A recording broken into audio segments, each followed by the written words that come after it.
Welcome to session 1 of 486. Our topic in this session is writing meaningful and measurable individualized education program IEP goals. Our purpose in this session is to sharpen our skills related to IEP goal development. By the end of this session, you should be able to 1. Discern strong from weak IEP goal statements by evaluating for the presence or absence of smart formatting and college career-ready content. 2. Make meaningful revisions to transform a vague goal statement into a meaningful and measurable goal statement. 3. Record at least one exemplar goal statement in the area of reading, writing, or mathematics. The IEP is what makes special education special. The IEP levels the playing field by specifying the strategies and supports that can be implemented so that students can achieve academic and functional goals.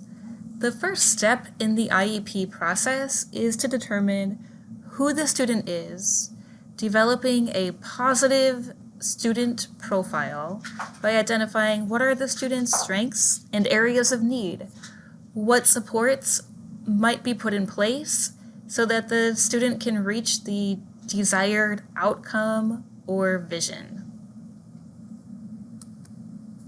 As special education teachers in Wisconsin, we invest in developing college and career-ready IEPs.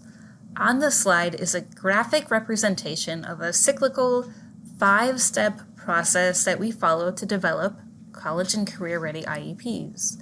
The 5-step process is not about how to fill out an IEP form, but rather how to structure collaborative conversations that result in the production of a form that documents the pathway for improving student outcomes while satisfying legal requirements. The cycle begins with understanding the achievement of grade-level academic standards and functional expectations to identify a student's strengths and needs. The second step is to identify how this student's disability affects academic achievement and functional performance. The third step connects to goal writing. We develop ambitious and achievable goals that close achievement gaps and support the unique strengths and needs of the student. This leads into step 4, where we align our specially designed instruction, services, and supports, accommodations, to support the goals and ensure access to the general curriculum. In step 5, we analyze progress toward goals and evaluate what works and what is needed to close that student's achievement gap. This analysis informs our movement to the next step, which is taking us back to revisiting our understanding of achievement of grade level standards, expectations, and the particular student's strengths and needs. On this slide, the 5-step process is represented in chart form. The process begins by exploring quantitative information about the student's skills and behavior at the time. This is the what.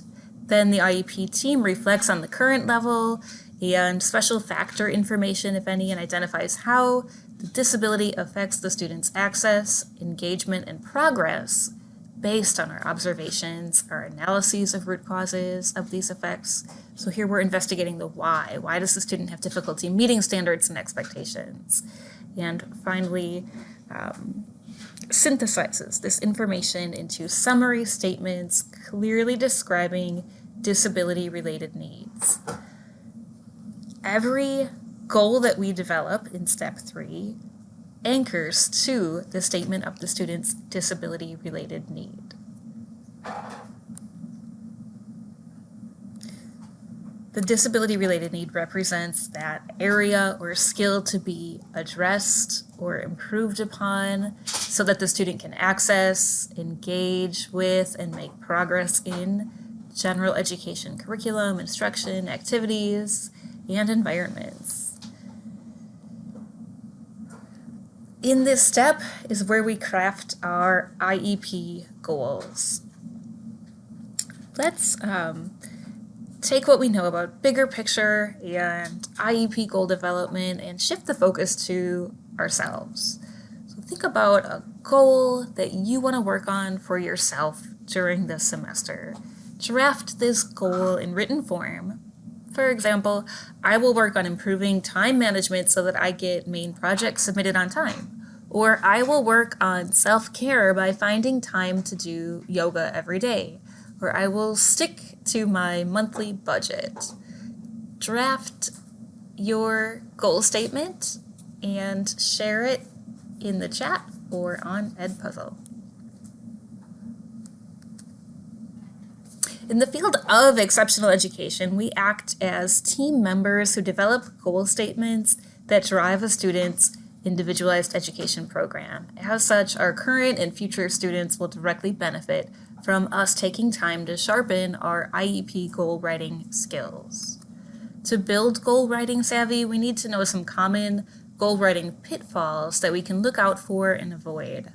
Auditors of IEPs commonly report these concerns with goal statements. Number one, IEP goals are too vague, too general, and skills are not measurable.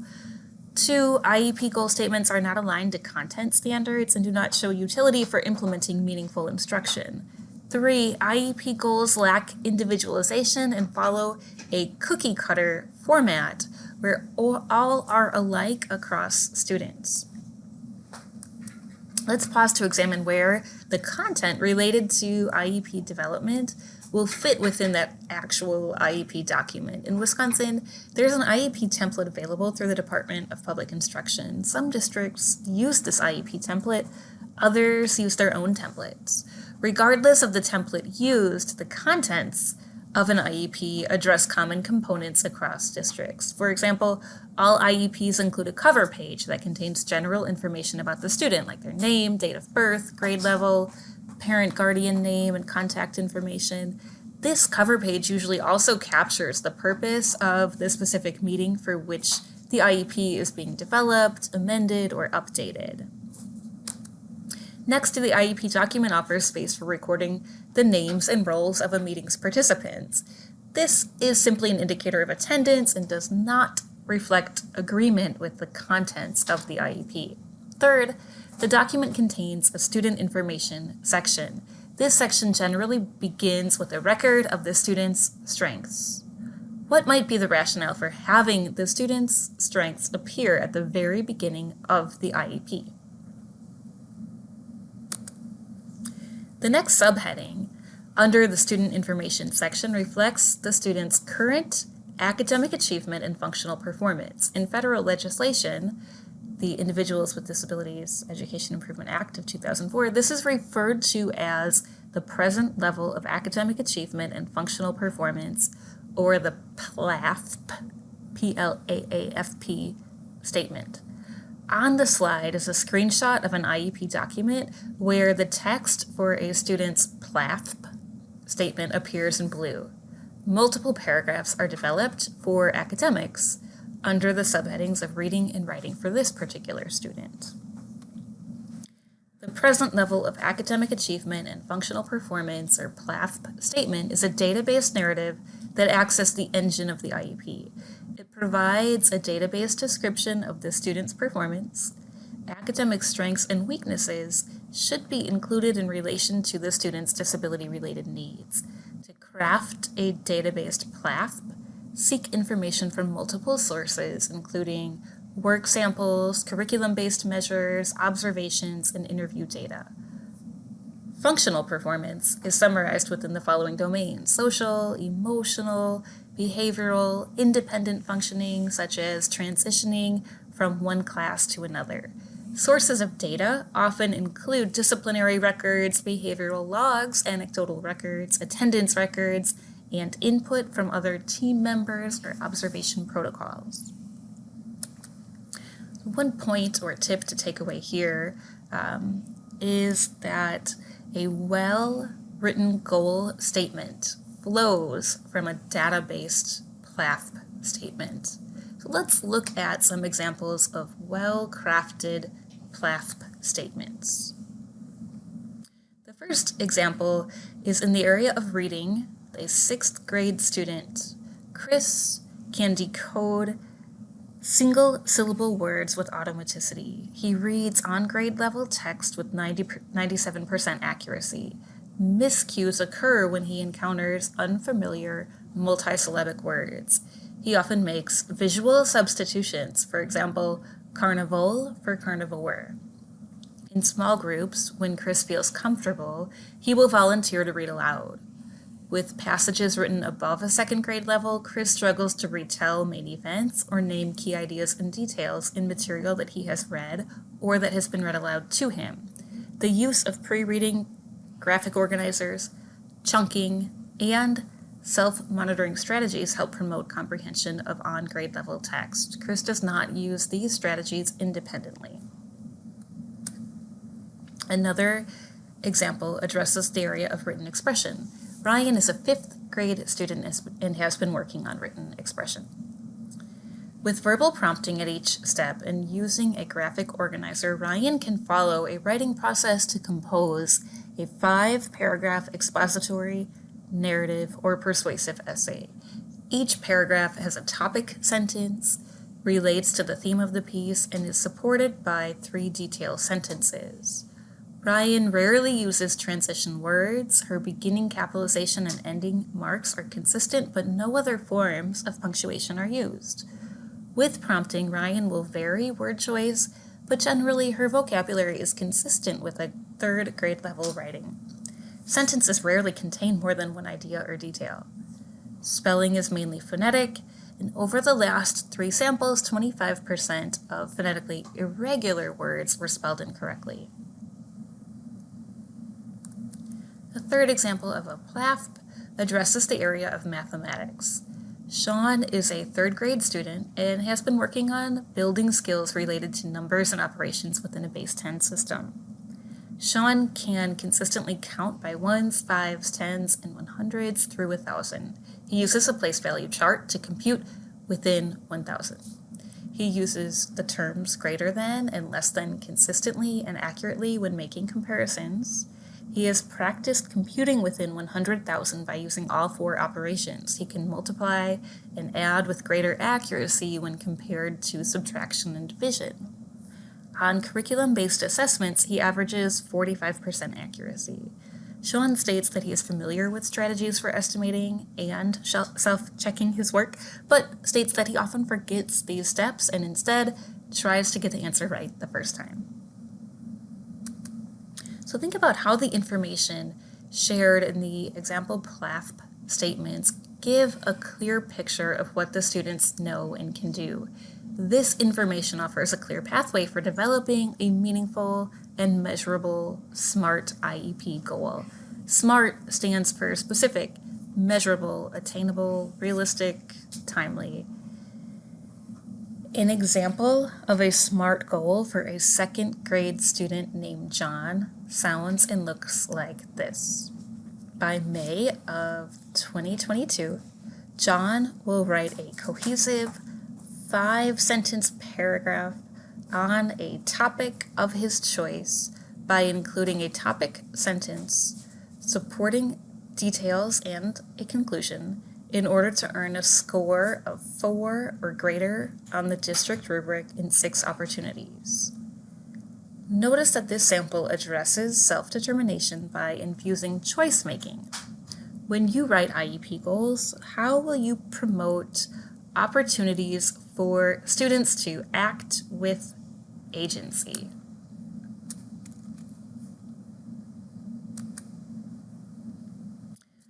Another point that skilled goal writers use is to urge the use of the SMART format to write the initial draft of a measurable goal. Then do a meaning check in order to make substantive revisions to that initial draft. An IEP goal is never written in one draft, in other words. A template can be helpful to generate the initial draft of an IEP goal statement. One template is offered on this slide. By month of year, student will make progress toward reference to standard. By name the priority skill or behavior. in order to name specific criterion or criteria. Let's learn more about that SMART format and how it can help us take on the challenge of writing meaningful and measurable IEP goals. In the SMART format, S stands for specific. We want goals to reflect individualization. So it's a problem if all students in the same grade level or with the same eligibility labels have the same or very similar IEP goal statements. A problem with specificity might also become evident if the goal statements do not name skills that the child needs to be working on in order to help them reach expected performance levels. To avoid problems with specificity, 1, align to the disability-related needs, and 2, select priority skills by unwrapping grade-level standards.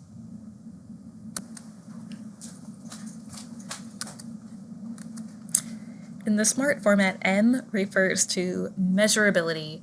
We need to write goals so that we can monitor growth and development of specific skills or behaviors over time. One common challenge occurs when goals are written to increase skills in a specific area, but a quantifiable baseline level is omitted from the PLAFP. Another challenge occurs when goals fail to provide a measurable standard for the team to ensure that a free, appropriate public education is provided by documenting how the level of attainment is reasonably met within a calendar year. To address concerns related to measurability, consider the criterion you set. For example, if you use a percentage accuracy, what might be the rationale for setting 80%? Is that realistic, reasonable, justifiable? When might 80% accuracy might not be a good choice? Another tip is to envision what your data recording system and data collection sheet might look like before you settle on your wording for the behavior, skill, and criterion in your goal statement. In the SMART format, A refers to attainability. Problems emerge when goals are written in vague, general, or unrealistic terms, and the team cannot make an objective analysis of whether the student is making progress toward the goal. An example of what this problem sounds like is student will improve reading comprehension to 80%. How do we know if that's attainable? Not clear. Another example of this problem could sound like student will increase participation in 80% of classes. Again, not attainable or not possible for us to measure attainment. Another example of how this is a problem could sound like advanced skills 80% of the time. To circumvent problems like this, ensure that any IEP team member knows how to implement the goal from the face of it. Check your wording. Does it pass the stranger test? In other words, can a stranger read it and know what to look for to record data on progress toward goal attainment? The R in SMART is for realistic. Some problematic indicators show us that goals are not realistic. For example, the goal cannot be addressed during my direct service minutes, or the curriculum only addresses the content of that goal for 1 week instead of all year. The data I'm collecting are not meaningful. To avoid these problems, we might amend the goal to better suit the student's needs. We might advocate for adjustments to the schedule to make our direct service minutes count. We also might collaborate and get other input from IEP team members. We can examine and collect data on whether the current curriculum is being implemented with fidelity and with great enough depth. Ponder what would the outcome be if you spend more time with instruction tailored to the student's needs, and what would the outcome be if you don't. The T in SMART stands for timely or time-bound. In an IEP, the goal statement is meant to span a full calendar year. This means that we write goals that can be met within 1 year of the development date. Some problems arise when goals are too big or too broad to be obtained within a year, or when goals do not align with the skills that will help the student accelerate toward an on-grade level standard within the calendar year. In other words, if we were developing an IEP next week for a student who's in grade 3 in February of 2021, we would be writing goals that should be met by the middle of 4th grade in February 2022. Some ways to ensure that you develop time-bound goals are to include the month and year within the goal statement. For example, by month of 1 year out, the student will ... Ensure that you've unwrapped grade level standards and examined current performance levels to select high priority skills or behaviors that you can list a relevant on grade level standard to align with that goal statement. So now let's return to the general goals that you crafted for yourself at the beginning of this session. Transform that goal that you drafted into SMART form. Use the template by month of year. I will make progress toward ... by a specific skill or behavior and specify the criterion. For example, by May of 2021, I will make progress toward practicing self-care by taking a 20-minute walk every day in at least 8 of 12 weeks.